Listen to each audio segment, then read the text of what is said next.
প্রিয় শিক্ষার্থীবৃন্দ, আসসালামু আলাইকুম। আজকে আমি পদার্থবিজ্ঞান প্রথম সপ্তাহ এবং দ্বিতীয় সপ্তাহের অ্যাসাইনমেন্ট অর্থাৎ অ্যাসাইনমেন্ট নাম্বার 1 এবং অ্যাসাইনমেন্ট নাম্বার 2 এর উত্তরপত্র নিয়ে আলোচনা করব। তাই আপনারা ভিডিওটি না টেনে সম্পূর্ণ ভিডিও দেখবেন। পদার্থবিজ্ঞান অ্যাসাইনমেন্ট নাম্বার 1 ক নম্বর প্রশ্নের উত্তর হলো উদ্দীপকে দেওয়া আছে কাগজের মান 160 গ্রাম পার মিটার স্কোয়ার, একক গ্রাম পার মিটার স্কোয়ার। আমরা জানি মাত্রা ভরের মাত্রা দৈর্ঘ্যের মাত্রার উপরে স্কোয়ার, তাহলে M L square M L inverse 2। তাহলে অতএব কাগজের মান যে একক দিয়ে মাপা হয়েছে তার মাত্রা এম এল ইনভার্স 2। প্রিয় শিক্ষার্থীবৃন্দ, এটি ছিল যে 1 নং অ্যাসাইনমেন্টের ক নং উত্তর। এখন আমরা দেখব 1 নং অ্যাসাইনমেন্টের খ নং উত্তর। দেওয়া আছে কাগজের ভর 160 গ্রাম পার মিটার স্কোয়ার। প্রদত্ত কাগজের ভরকে কিলোগ্রাম এককে প্রকাশ করলে দাঁড়ায় 160 গ্রাম পার মিটার স্কোয়ার, তার মানে 160 গ্রাম পার 1 মিটার স্কোয়ার। তাহলে এখন যদি আমরা দেখি 160 ভাগ 1000 গুণন 1 কেজি পার মিটার স্কোয়ার, তাহলে আমরা জানি 1000 গ্রাম সমান 1 কেজি। তার মানে অ্যান্সার দাঁড়াচ্ছে আমাদের 0.16 কেজি পার মিটার স্কোয়ার।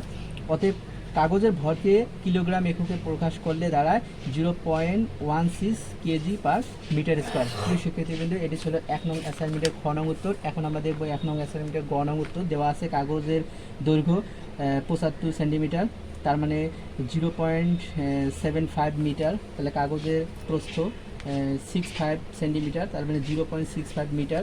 কাগজের ক্ষেত্রফল 0.75 গুণন 0.65 মিটার স্কোয়ার যদি আমরা গুণন করি তাহলে দাঁড়াচ্ছে 0.4875 মিটার স্কোয়ার। তাহলে প্রশ্ন মতে 1 মিটার স্কোয়ার কাগজের ভর 160 গ্রাম এবং 0.4875 মিটার স্কোয়ার কাগজের ভর, এই দুটো যদি আমরা গুণ করি তাহলে দাঁড়াচ্ছে 78 গ্রাম। এখানে 78 সংখ্যাটি 20 দ্বারা বিভাজ্য না, কিন্তু উদ্দীপকে যে নিক্তির কথা বলা হয়েছে সেটি 20 এর নিচে পরিমাপ করতে পারে না। তাই আমাদের এমন একটি সংখ্যা নির্বাচন করতে হবে যা 20 দ্বারা বিভাজ্য।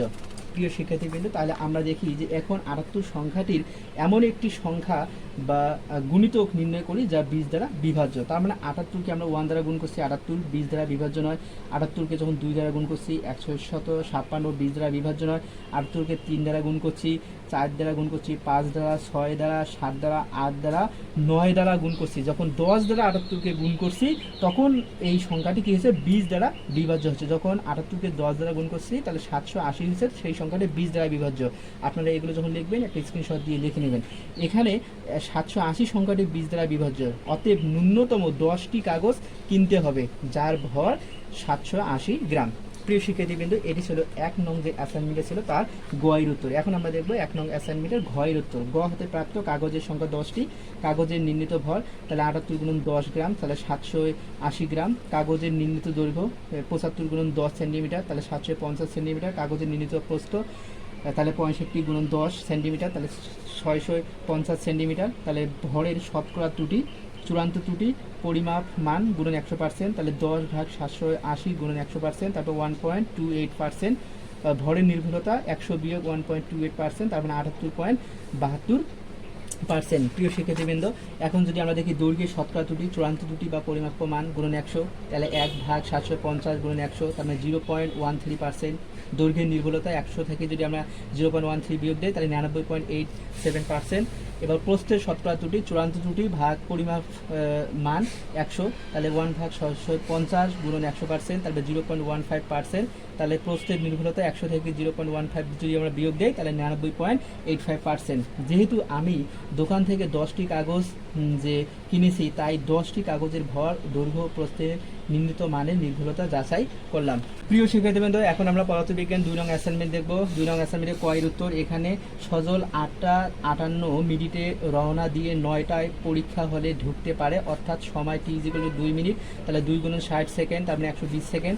তাহলে প্রথম 10 সেকেন্ডে সজলের অতিক্রান্ত দূরত্ব s1 হলে আমরা জানি s1 = ut প্লাস হাফ এটি স্কয়ার, তার মানে অতএব আদিবেগ u1 = 0 মিটার পার সেকেন্ড, ত্বরণ 1 মিটার পার সেকেন্ড প্লাস 2, সময় t1 = 10 সেকেন্ড, দূরত্ব s1 = what, তার মানে s1 = ut1 plus half at1 square. আমরা যখন মান বসাবো তখন মান বসালে আমাদের অ্যান্সার দাঁড়াচ্ছে 50। অতএব আবার পরবর্তী 120 বিয়োগ 10, 110 সেকেন্ডে সজলের সর্বোচ্চ বেগের অর্ধেক বেগে দৌড়ায়।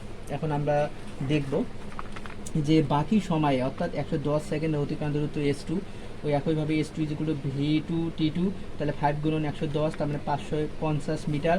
এখানে V1 equal to E1 plus AT1, আমরা যদি মান বসাই তাহলে 10 মিটার পার সেকেন্ড ইনভার্স 1, তাহলে সর্বোচ্চ বেগের অর্ধেক অর্থাৎ 10/2, তার মানে V2 এর মান হচ্ছে 5 মিটার পার সেকেন্ড ইনভার্স 1। তাহলে পরীক্ষার হলে থেকে সজলের বাসার দূরত্ব তাহলে 550 প্লাস 50 মিটার, তার মানে 600 মিটার। এখন 2 নং অ্যাসাইনমেন্টের যে খ নং উত্তরটা ছিল, রাব্বি সকাল 8টা 44 মিনিটে বের হয়ে সমবেগে চলে 8টা 55 মিনিটে হলে পৌঁছাতে চায়, অর্থাৎ তার প্রয়োজনীয় সময় T ইজিকুয়াল টু 11 মিনিট, 11 গুণন 60 সেকেন্ড, তার মানে 660 সেকেন্ড। অর্থাৎ রাব্বির বাসা সজলের বাসা হতে 200 মিটার দূরে, ক হতে পাই সজলের বাসা হতে হলের দূরত্ব 600 মিটার।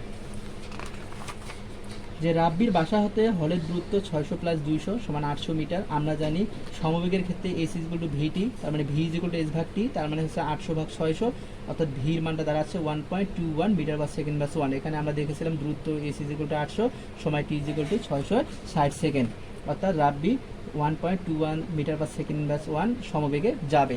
এটি ছিল আমাদের 2 নং অ্যাসাইনমেন্টের ক্ষয়ের উত্তর। এখন আমরা যাব গয়ের উত্তর। প্রশ্ন অনুসারে রাব্বি সজলের গেট পেরিয়ে 550 মিটার যায়, অর্থাৎ মোট দূরত্ব 200 প্লাস 50, তার মানে 250 মিটার। খ হতে প্রাপ্ত বেগ V equal to 1.21 metre per second plus 1, তাহলে 250 মিটার আসতে সময় লাগবে T ইকুয়াল টু S/V, অর্থাৎ 250/1.21, তার মানে এটা অ্যান্সারটা দাঁড়াচ্ছে 206.61 সেকেন্ড। এখন যদি আমরা এইদিকে যাই তাহলে 206.61 ভাগ 60 মিনিট, এটাকে যদি আমরা 3.44 মিনিট হয় তাহলে 3 মিনিট কত 26 সেকেন্ড। তাহলে দেখা যাচ্ছে 3 মিনিট আমাদের 26 সেকেন্ড। তখন সময় 8টা 44 মিনিট প্লাস 3 মিনিট 26 সেকেন্ড, 8টা 47 মিনিট 26 সেকেন্ড। অর্থাৎ রাব্বিকে আরও যেতে হবে 800 বিয়োগ 250 সমান 550 মিটার। কিন্তু 50 মিটার যাওয়ার পর রাব্বির গোড়ালি মস্কানোর কারণে তার বেগ 1/4 হয়ে যায়। তার নতুন বেগ V1 ইজিকুয়াল টু 1.21/4, তার মানে 0.3025 মিটার পার সেকেন্ড প্লাস 1। বাকি পথ অতিক্রম করতে সময় লাগবে T1 ইজিকুয়াল টু S/V1, তাহলে 550/0.3025, তার মানে 18.18 সেকেন্ড। প্রিয় শিক্ষার্থীবৃন্দ, যে মোট সময় লাগবে তাহলে 206.61 প্লাস 18.18 সেকেন্ড, তার মানে 24.79 সেকেন্ড, ভাগ যদি 60 দেই মিনিট করি তার মানে 33.74 মিনিট, তার মানে 33 মিনিট 44 সেকেন্ড প্রায়। অর্থাৎ রাব্বি হলে পৌঁছাতে 8টা 44 মিনিট প্লাস 33 মিনিট 44 সেকেন্ড, তারপরে 9টা 17 মিনিট 44 সেকেন্ড। আমরা দেখতে পাই রাব্বি 8টা 47 মিনিট 46 সেকেন্ড সজলের বাড়ি পেরিয়ে 50 মিটার যায়। সজল পরে 8টা 58 মিনিটে বের হয় এবং 9টায় পৌঁছায়, কিন্তু রাব্বি 9টা 17 মিনিটে 44 সেকেন্ড হলে পৌঁছায়। সুতরাং সজল রাব্বিকে হলে ঢোকার আগেই অতিক্রম করবে। প্রিয় শিক্ষার্থীবৃন্দ, এটি ছিল 2 নং অ্যাসাইনমেন্টের গ নং উত্তর। এখন আমরা দেখব 2 নং অ্যাসাইনমেন্টের ঘ নং উত্তর। 8টা 58 মিনিটে সজলের অতিক্রান্ত দূরত্ব 0 মিটার, রাব্বির সময় সমান 8টা 58 মিনিট বিয়োগ 8টা 44 মিনিট, তার মানে 14 মিনিট, 14 গুণ 60 সেকেন্ড, তার মানে 840 সেকেন্ড। অর্থাৎ 250 মিটার অতিক্রম করার পর বাকি আরও সময় থাকে, তাহলে 840 বিয়োগ 206.61 সেকেন্ড, তার মানে হচ্ছে 633.39 সেকেন্ড। অর্থাৎ গোয়া হতে প্রাপ্ত V যেগুলো 0.3025 মিটার পার সেকেন্ড প্লাস 1, তাহলে রাব্বির অতিক্রান্ত দূরত্ব S ইকুয়াল টু VT, তাহলে এস এর মান যদি 0.3025 গুণন 63339.39 মিটার আমরা যদি গুণ করি তার মানে 191.6 মিটার। তাহলে রাব্বির মোট অতিক্রান্ত দূরত্ব 250 প্লাস 191.6, তার মানে 441.6 মিটার। এটা পাইলাম আমরা। এখন যদি 8টা 58 মিনিট 30 সেকেন্ড সজল প্রথম 10 সেকেন্ডে S ইকুয়াল টু 50 মিটার, পরবর্তী 20 সেকেন্ডে S ইকুয়াল টু VT, তাহলে 5 গুণন 20, তার মানে 100 হয়। মোট দূরত্ব 50 প্লাস 100, তার মানে 150। রাব্বির ক্ষেত্রে S ইকুয়াল টু VT 0.3025 গুণন 30 মিটার, তার মানে 9.075 মিটার। মোট অতিক্রম দূরত্ব 441.6, 9.075, দুটো যোগ যদি করি 450.675 মিটার হয়। 8টা 59 মিনিটে সজলের অতিক্রান্ত দূরত্ব S ইকুয়াল টু VT 5 গুণন 30 মিটার, তার মানে 150 মিটার হয়।